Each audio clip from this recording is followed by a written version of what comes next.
It was a quiet Wednesday morning in one of the more polished suburbs just outside the city, tree-lined streets, identical lawns, and neighbors who noticed everything. A black sedan pulled up in front of a two-story brick house. Out stepped a tall black man in a navy overcoat carrying a folder and a coffee. He paused for a second, glanced at the house, and made his way toward the front door. Down the street, Officer Bradley was parked diagonally across from a stop sign, sipping from a dented travel mug. His eyes flicked toward the sedan and the man getting out of it. He didn't recognize the car. Or the man. He squinted. What's this guy doing here? He picked up his radio. Dispatch, I've got an unknown black male approaching a residence at 104 Pinecrest. Possibly casing the property. Going to check it out. He drove slowly toward the scene, pulled up beside the curb, and stepped out. Morning, he called, voice flat and tight. The man turned and gave a polite nod. Morning. You live here? No, the man said, still calm. I'm here for an appointment. What kind of appointment? Private. Scheduled. Bradley walked a little closer. Who's it with? The man raised an eyebrow. Is there a reason you're asking? Bradley stiffened at the tone. You're in a neighborhood with a lot of elderly residents. We've had people pretending to be salesmen, inspectors, even realtors just to get a look inside homes. So yeah, I've got a reason. The man sighed. Well, I'm not one of them. Got ID on you? I do, the man said. But I haven't done anything wrong. Bradley's tone turned harder. Let me see it anyway. The man didn't move. I'm standing on a public sidewalk. I haven't broken any laws. You're asking for ID without cause. Bradley stepped closer. You being here without answering simple questions is cause. I answered your question. You just didn't like the answer. Bradley's jaw clenched. Step over here. I'm not going to ask again. The man didn't move, but his voice stayed even. Officer, I'm not resisting. But you're crossing a line. Bradley pulled out his radio again. Need a unit at 104 Pinecrest. Male subject refusing to comply. As he spoke, a second cruiser arrived at the corner and parked. Officer Ramirez stepped out and approached slowly, surveying the scene. Bradley gestured. This guy won't give ID, won't explain why he's here. Ramirez glanced at the man, then at the house. Sir, is someone expecting you here? Yes, he said. And I'll wait for them to come to the door. If they don't, I'll leave. That's fair, right? Bradley looked irritated. Why make this harder than it needs to be? The man looked directly at him. You've made it hard from the start. The front door of the house hadn't opened yet. No one had stepped outside. Ramirez looked uncertain. Bradley looked ready to escalate. And the man just stood there, composed but clearly aware that the situation could tip at any second. The tension hung there thick, uncomfortable, and unresolved. Officer Bradley stood stiffly beside his cruiser, arms crossed, eyes locked on the tall black man standing in front of the townhouse. The man hadn't moved. He stood calmly, folder in one hand, coffee in the other, like he had nothing to prove. And that only made Bradley more annoyed. Ramirez walked up beside him. He said someone here's expecting him. Bradley didn't look away. Then let them come out and say it. Until then, he's got no business being here. Ramirez kept her tone low. He's just standing. He's not trespassing. Bradley turned slightly. You seriously buying that? A guy like that, here, this early in the morning, dressed like that, just strolling up to a door with a folder. Maybe he's a lawyer, Ramirez offered. Bradley snorted. Sure. Or maybe he's scouting properties. Knows how to dress the part. He stepped forward again. Last chance. ID, now. The man exhaled slowly. You keep escalating, officer. I haven't raised my voice, I haven't moved, I haven't resisted. But you're determined to turn this into something it isn't. Bradley's voice sharpened. You're the one being difficult. I gave you a lawful command. You gave me a biased assumption, wrapped in authority, the man replied. There's a difference. That set Bradley off. He reached out and grabbed the man's wrist, twisting it as he yanked the folder from his hand and tossed the coffee cup aside, spilling it across the pavement. Ramirez flinched. Bradley! Bradley forced the man toward the cruiser. You want to play games? Play M downtown. The man didn't fight. His voice remained low. You're going to regret this decision. Bradley sneered. You threatening me now? No, the man said. I'm promising you. Ramirez stood frozen for a second. Hold on, we don't even have a charge. Failure to comply, Bradley snapped. Interfering with police questioning. That's weak, she said under her breath. But Bradley had already pulled out his cuffs. He snapped one onto the man's wrist and began to force the other hand back when a woman stepped outside the townhouse door. Middle-aged, short gray hair, bathrobe. Hey, what's going on? Bradley didn't answer. The man turned his head slightly. Is this 104 Pinecrest? Yes, she said, looking alarmed. Are you Calvin? He gave a nod. I am. She looked from him to the officers. What's happening? I invited him here. We have a 9 a.m. appointment. Ramirez blinked. You know him? Yes, of course I do, the woman said, stepping out onto the porch. Why is he in handcuffs? Bradley's face stiffened. The man looked at him. You can uncuff me now, or make it worse. Bradley hesitated, then muttered a curse and released the cuffs. The man flexed his wrist briefly and picked up his now dirty folder from the sidewalk. The woman walked up. Are you okay? I'm fine, he said. Used to this. Bradley still looked unconvinced. We'll still need his name for the report. The man turned to him slowly. I'll give it to you. In time.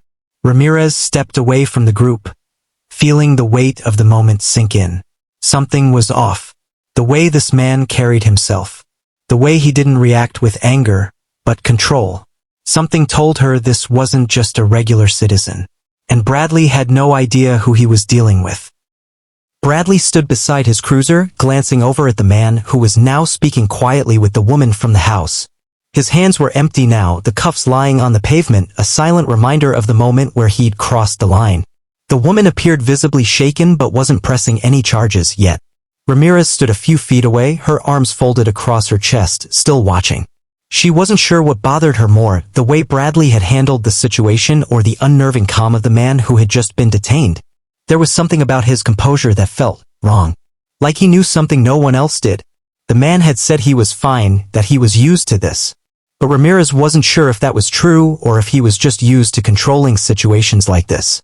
Do you think we made a mistake? She asked, her voice quiet enough so only Bradley could hear. Bradley shook his head, his tone bitter. I did what I had to do. Guy was being difficult from the start. I don't care how calm he was. He didn't want to cooperate, and that's not how you act when you've got nothing to hide. Ramirez shifted her weight. Maybe. But we're both still waiting for the other shoe to drop. Bradley gave her a sharp look. What does that mean? She glanced back at the man who was now walking back toward the house. The woman had gone inside, probably to give him some space after the ordeal. He didn't even glance in their direction.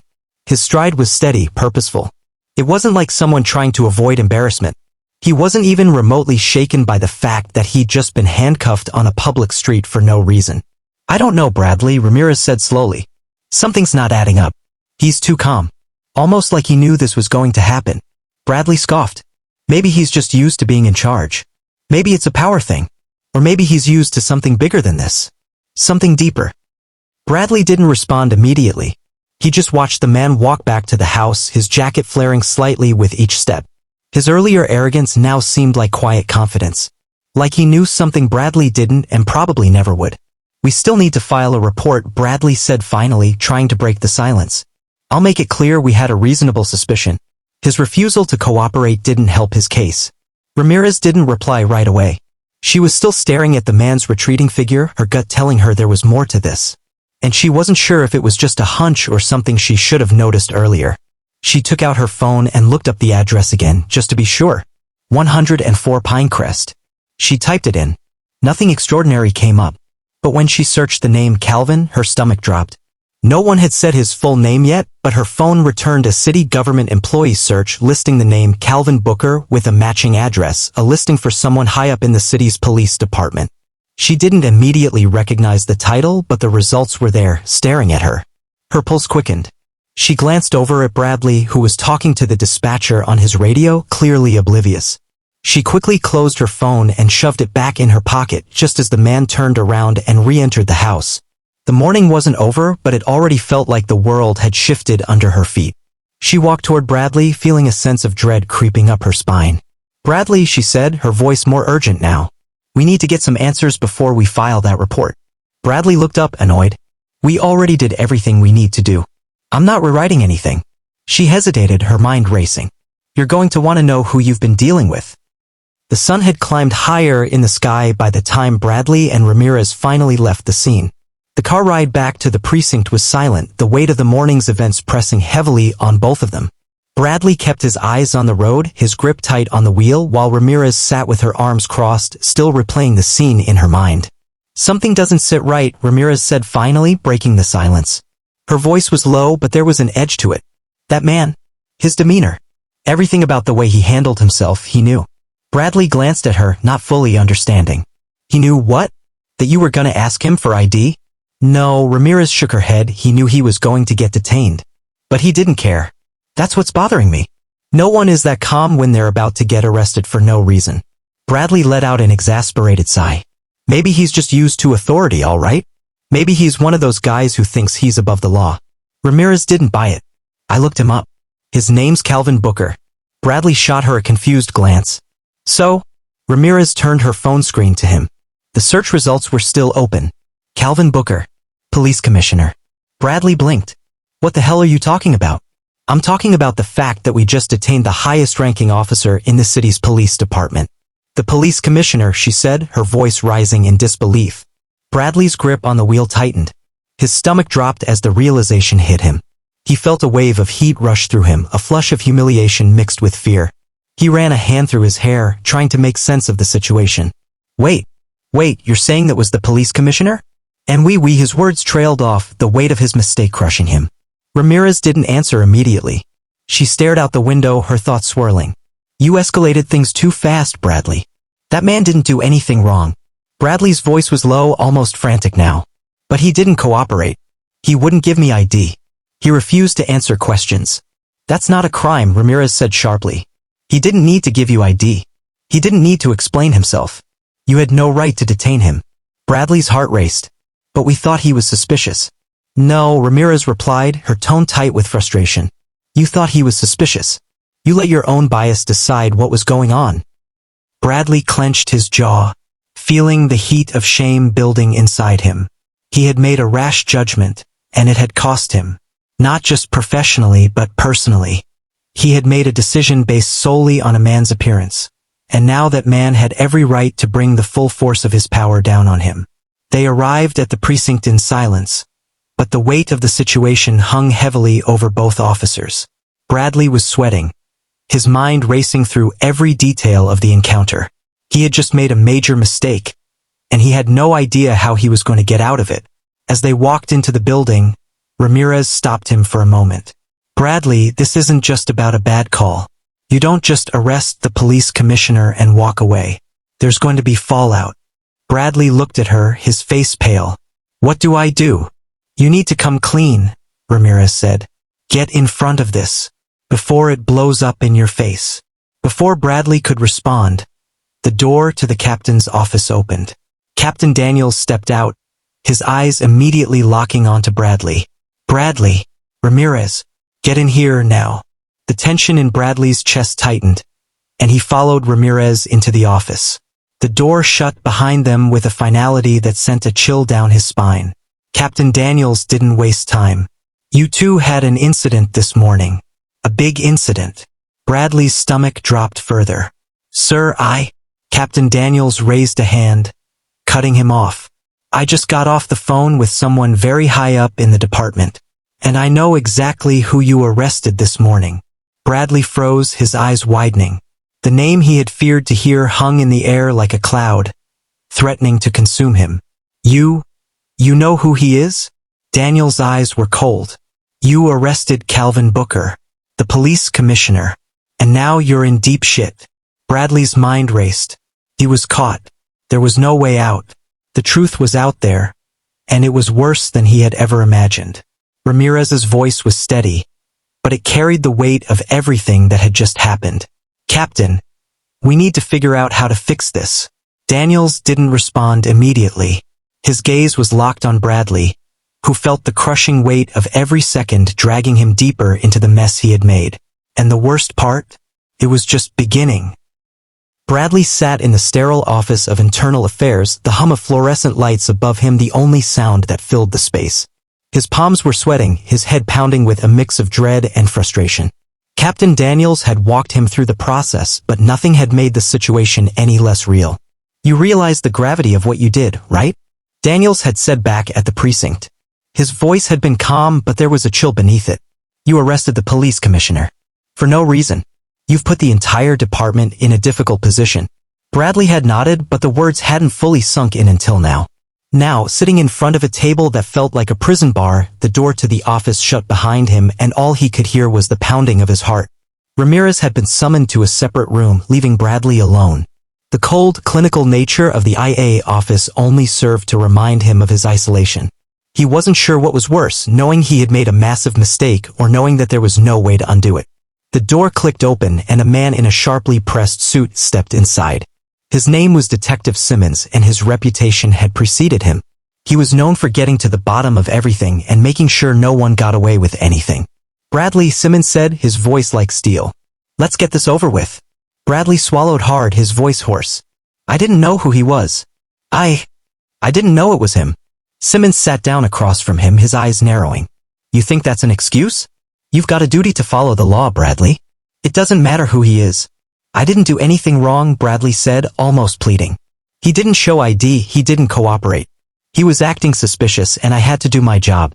Simmons raised an eyebrow. Acting suspicious? You mean because he was black? Bradley recoiled at the accusation, his face flushing. That's not what I meant. Look, Bradley, Simmons interrupted, I've been in this department long enough to know when someone's making excuses. The truth is, you saw a black man standing on a nice street in a fancy neighborhood and you thought he didn't belong. That's not just bad policing, that's bias. You didn't give him the benefit of the doubt. You judged him based on how he looked. Bradley clenched his jaw, his fists balling up. That's not fair. I didn't know. You didn't know? Simmons leaned forward, his voice lowering. You arrested him without knowing a damn thing about him. And now you're surprised at the consequences? Bradley's chest tightened. He opened his mouth to speak, but the words wouldn't come. What could he say? The truth was undeniable. He had acted rashly. He had allowed his own prejudices to cloud his judgment. Do you know how much damage this could cause? Simmons pressed. Not just to your career, but to the entire department. This isn't just a bad arrest. This is a blow to everything we're supposed to stand for. You can't unmake that mistake.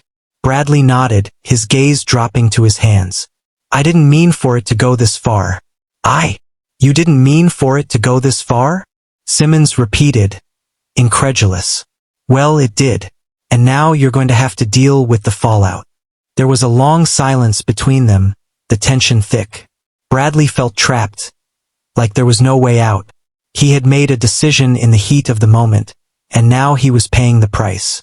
After what felt like an eternity, Simmons stood up, his expression hard as stone.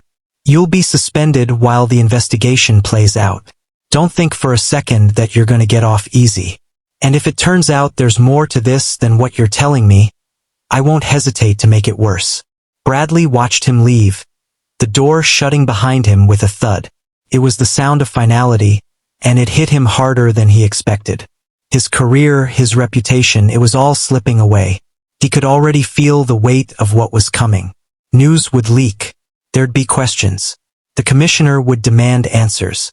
The department would be under fire. And all of it would fall on him. As the minutes stretched on, Bradley's thoughts turned inward.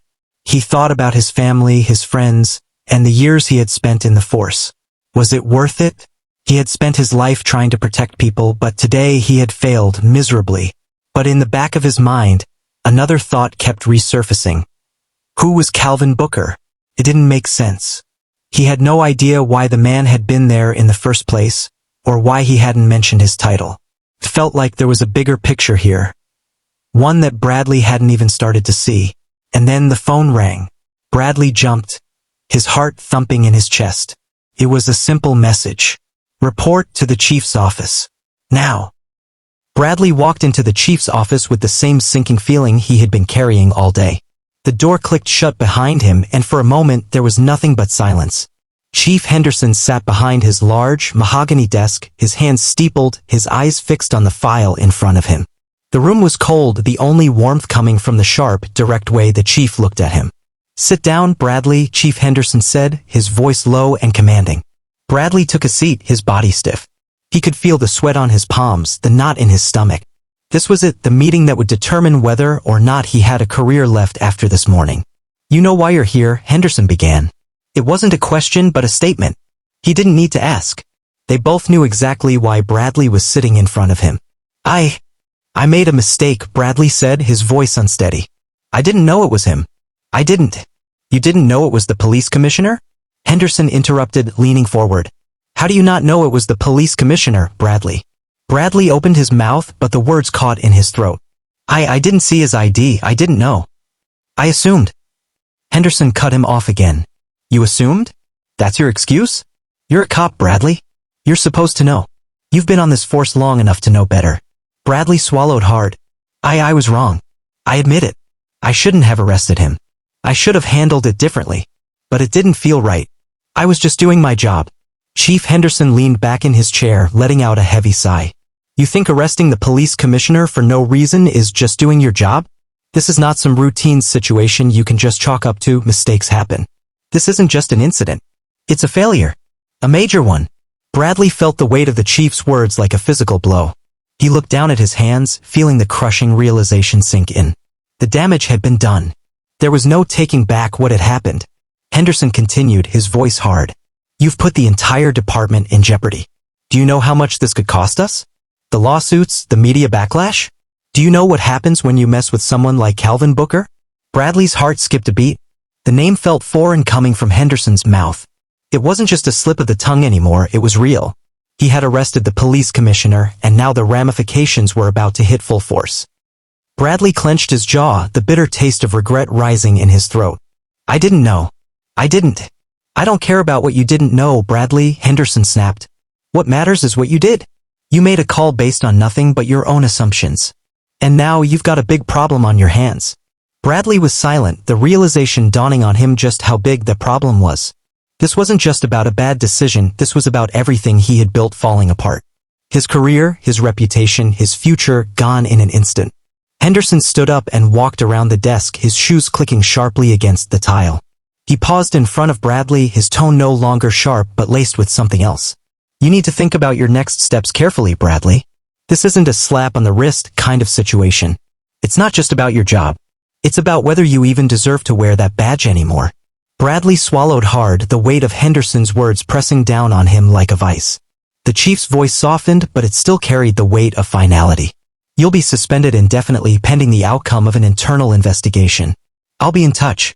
I don't know where this is going, but you better hope you come out on the other side of this. Bradley nodded, his head hanging low. He stood up and turned toward the door, but before he left, Henderson called out to him. Bradley, he said, his voice low. I'm not sure you'll get another chance after this. You better make sure you've learned something from it. The door closed behind him with a soft click. As Bradley walked down the hallway of the precinct, every step felt heavier than the last. His world had been flipped upside down in a matter of hours, and there was nothing he could do to change it now.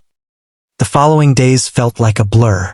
The suspension was official, and Bradley found himself stuck at home, away from the precinct, the force, the only life he had ever known. His phone was flooded with messages. Some from concerned colleagues, others from people questioning his integrity. He avoided them all. It was the quiet that bothered him most.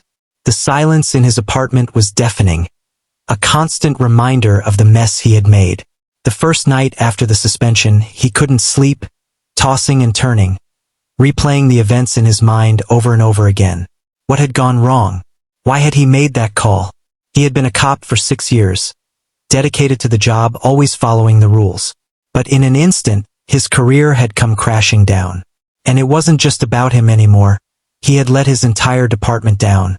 He had let the city down. He had failed the trust of people he swore to protect.